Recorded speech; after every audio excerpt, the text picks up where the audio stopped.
Cazadores de ovnis Latinoamérica. Bienvenidos visitantes a esta nueva temporada de Cazadores de OVNIs, sí, la temporada número 14 que nos toca junto a William. Ahora vamos a hablar del tema del ex ministro de Defensa de Canadá, Paul Hellyer. Hola Willy, ¿cómo estás? Hola hermano, muy bien, un feliz año para todos los que nos escuchan y nos ven. Feliz año también. Quería que nos cuentes sobre este caso de Paul Hellyer. ¿Quién es Paul Hellyer? Y danos una introducción a este caso, por favor.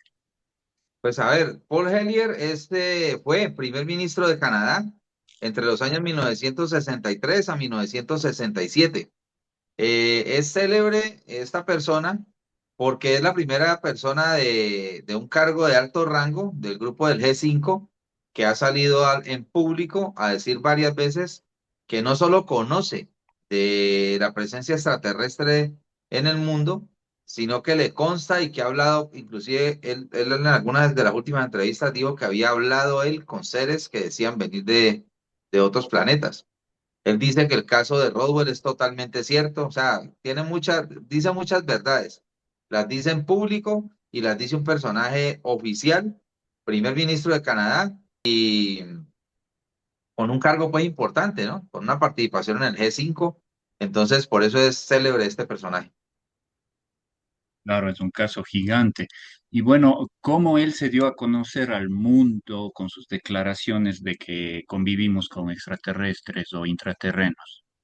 Bueno, hay una cronología de las participaciones de Paul Hellyer en medios masivos.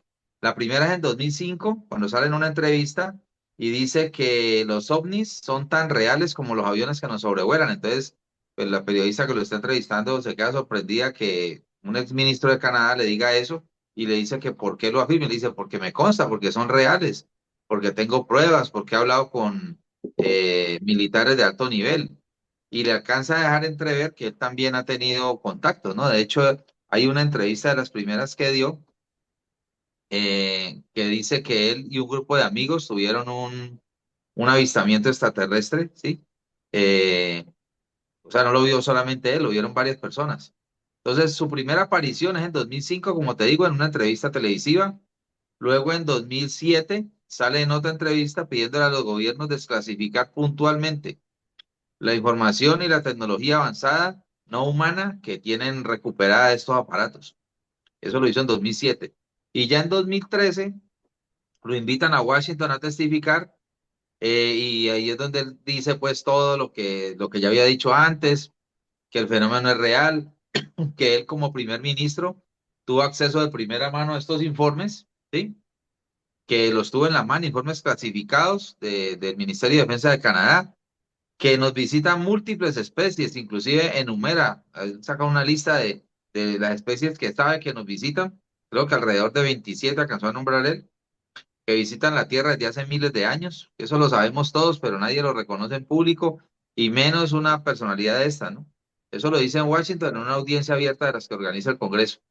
Y en 2013 también dice que algunas especies extraterrestres habrían trabajado de la mano con Estados Unidos y con otros gobiernos y que vigilan el uso de las armas nucleares en nuestro planeta.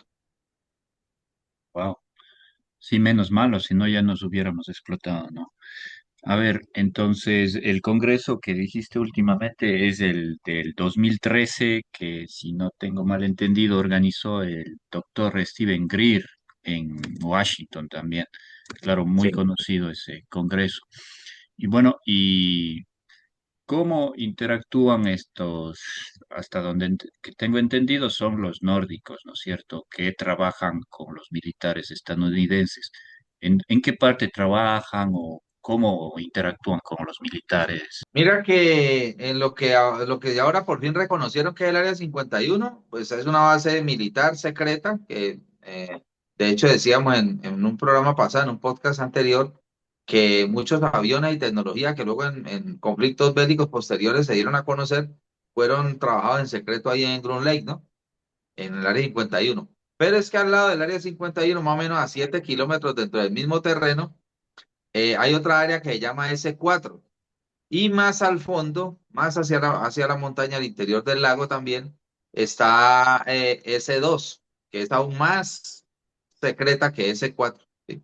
O sea que el área 51 no es nada, en el área 51 no hay extraterrestres, en S2 y en S4.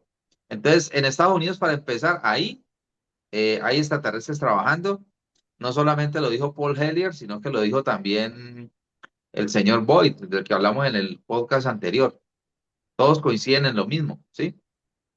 Claro. Bob Lazar también, aunque Bob Lazar trabajó en S4, nunca llegó a estar en S2, que él mismo decía que era más secreta que S4, ¿no? Entonces, sabemos que varias razas se han contactado ya con Estados Unidos y con otros gobiernos. Los grises, hay varios tipos de grises que han trabajado también con el gobierno norteamericano a cambio de otras prebendas con ellos, a cambio de poder hacer investigación sobre los humanos. Pero, hermano, hay otra base que se menciona, poco se sabe de ella, pero pues te digo de primera mano que cuando estuvimos en México la última vez, en una conversación inocente que estábamos teniendo con Steven Greer, prácticamente nos certificó la existencia de esta base, ¿no? Que es la base de Dulce, Nuevo México. Cuando aparece la esfera de Buga, eh, Steven Greer lo contacta, un militar norteamericano, un ex boina verde, y entonces le dice, doctor Greer, ¿usted recuerda que hace un año atrás nos reunimos y yo le entregué unos documentos, le entregué unos bocetos y le entregué una información? Pues que sí, revisa esa información. Mire que ahí en uno de esos yo le dibujo un objeto que es como una esfera y le dibujo unos símbolos que tiene. Entonces, Steven Greer va a revisar y claro, hay unos dibujos a mano alzada de este que es militar donde aparecen esos símbolos. Le dice, compárelos con los de la esfera. Tiene varios, de hecho, la gran mayoría de los símbolos que tenía la otra esfera los tiene la que tenían ellos allá. Y él, es Boina Verde, le dijo que eso era en una base secreta a 7 pisos bajo tierra en Dulce, Nuevo México. O sea, inocentemente nos certificó que la base es real, la base existe. Y de hecho se piensa que la conexión entre estas bases es subterránea, ¿no? Por eso no se ven movimientos de nada. Ellos han trabajado y le han invertido mucho dinero a esto y tienen conectadas estas bases bajo tierra por túneles, con trenes de alta velocidad, tecnología que no se conoce aún al público, pero que ya la tienen ellos allá abajo. Entonces se mueven como Pedro por su casa entre esas bases y no se ve ningún movimiento. Claro. Sí, en esta base dulce incluso tienen varios pisos, ¿no? Y en cada piso, por ejemplo, en una de ellas son 7 pisos y en cada uno hacen experimentaciones de cierto tipo, ¿no? Como genética, en otro, los que van siendo abducidos. Y bueno, entonces ahora que mencionas la esfera de Buga, estas letras de proto-sánscrito son exactamente las que están haciendo ahora en el monumento de la esfera de Buga o es solo una interpretación así al azar. No, la verdad ellos arrancaron haciendo el monumento con una información errada, cayeron en la trampa de la inteligencia artificial y del internet. Y en un comienzo habían empezado a hacerlas con las letras equivocadas, unas letras que vieron por ahí en una de esas imágenes mentirosas que esos payasos del internet les gusta estar publicando, ¿sí? Claro. Cosas de inteligencia artificial y de una las tiran al internet y hay otros incautos que de una se la tragan y dicen que todo es real, todo es real. Entonces ellos cayeron en eso, vieron una imagen en internet, resultó que empezaron a hacerla sobre esos símbolos y cuando ya se dieron cuenta, cuando ya por lo menos hablaron conmigo, yo les dije, no, eso no tiene nada que ver con la esfera. Yo les presto las imágenes reales, las fotos que yo le tomé en México. Y ya con esa volvieron a empezar a hacer el proceso. Afortunadamente no eran sino las letras, ¿no? Pero sí, la que está ahora en Monumento quedó con las letras las que son. Allá. Y bueno, volviendo a las bases estas que habla Paul Hellyer, ¿estas bases crees que tengan seres que pudieron enviar estas sondas como la esfera de Buga, la de Jumbo y así? O sea, monitorean desde estas bases lo que pasa en la superficie terrestre, tal vez. Sí, yo pienso que sí. Lo que pasa es que, a ver, la idea que yo tengo de esto ahora con todas las investigaciones y todo es que los seres que están trabajando con los gobiernos en estas zonas son unos, ¿sí? Pero los seres que están regados por todo el planeta, en bases submarinas, en los grandes lagos, en estas montañas, incluso de aquí de Colombia, que viven ahí, viven abajo de las montañas, pues no tienen nada que ver con los de allá, ¿no? Puede que sean de la misma raza, ¿sí? puede que vengan de planetas cercanos, similares o hasta el mismo planeta, pero no son exactamente los mismos, ¿ya? Esa es la información que tenemos. Son seres que han hecho tratos con el gobierno y están allá confinados con ellos, con un trato, se puede decir con un contrato personal, pero no es toda una raza que esté aliada con ellos, no. Los que están por fuera son otros. Y yo pienso que los que envían estas esferas, que las vemos en Colombia por todas partes, es solamente cuestión de prestar atención y hay cualquier cantidad de videos y evidencia al respecto. Sino que para bien de los que quieren el ocultismo, la gente prefiere guardarse esos videos y no mostrar nada, no exponerse al ridículo público, ¿sí? A que se mojen de ellos y toda esa cosa. La gente no sabe todavía lo de las metadatas, por eso el esfuerzo que hacemos nosotros por divulgar, por explicarle a la gente que hay una forma de investigar esto, hay una forma de que los videos sean certificados como reales. Cuando uno baja correctamente la metadata, que no envíen eso por WhatsApp porque inmediatamente se pierde toda la evidencia. Entonces, los que quieren ocultar, pues claro, son felices sabiendo que la gente los graba, pero no tienen cómo certificarlo. La piedra en el zapato es cuando llegan casos como estos que nos han tocado a nosotros vivir personalmente, que sí se pueden certificar científicamente. Claro. Y bueno, yo escuchaba un relato de un trabajador de estas bases intraterrenas que decía que como estos pleiadianos nórdicos se parecen mucho, pues o son prácticamente humanos, ¿no? Que viven entre otros planetas y este planeta. Entonces salían incluso, por ejemplo, ahí a Las Vegas o a darse una vuelta, ¿no? Y nadie les detectaba que eran extraterrestres. Bueno, ¿crees que pasó lo mismo en este mall de Miami, donde la gente vio como así extraterrestres altos, pero no hay evidencia clara de eso? ¿Crees que vienen de por ahí también? ¿Y crees también Yo si sí es que creo. crees que es real ese caso de Miami? Pues no, el de Miami no sé si sea real, no sé, no tengo evidencia sólida que diga que el caso fue real. Lo que pasa es que ese caso, cuando recién empezó, el caso trató de ser ocultado, entonces ahí es donde le genera a uno la duda, ¿no?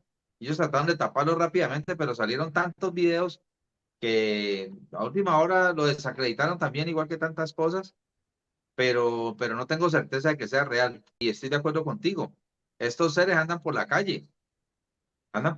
Yo por lo menos en el último video que publiqué en YouTube, ahí yo planteo la posibilidad de que yo digo que el contacto no solamente puede estar cerca, el contacto de hecho puede estar sucediendo en este momento y no nos damos cuenta, porque hay muchos de estos seres que son similares a nosotros, que tienen aspecto nórdico o aspecto oriental, y en Medellín por lo menos, yo lo digo en el video, Medellín de la noche a la mañana se convirtió en la ciudad más cosmopolita de Colombia. Tú llegas al aeropuerto y son pura gente altos, blancos, muy altos, ¿sí?